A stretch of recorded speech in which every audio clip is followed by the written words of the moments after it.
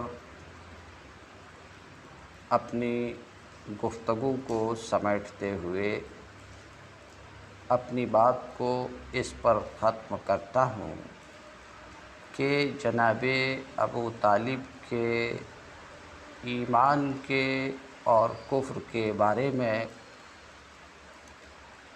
اہل سنت میں دو فریق ہے۔ ایک فریق تو اس بات کے قائل ہیں کہ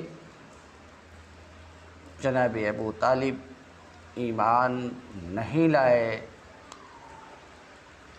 اور ایک فریق اس بات کے بھی قائل ہے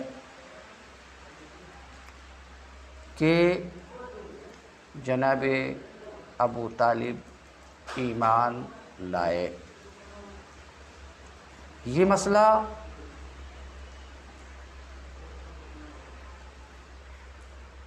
ضروریات دین میں سے نہیں ہے کہ اس مسئلے میں بحث ضروری ہو اور اس بات کے اوپر ایمان ضروری ہو۔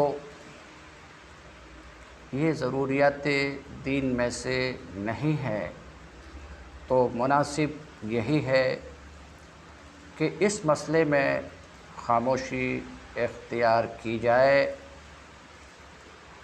اور اس مسئلے کو طول نہ دیا جائے، کیونکہ یہ مقام انتہائی نازک ہے،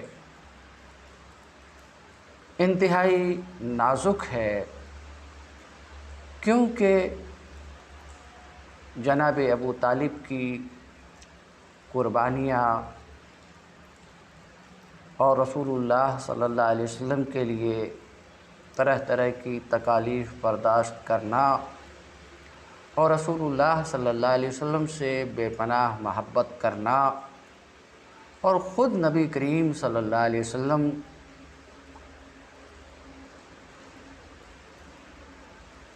کا ان سے جناب ابو طالب سے بے پناہ بے انتہا محبت رکھنا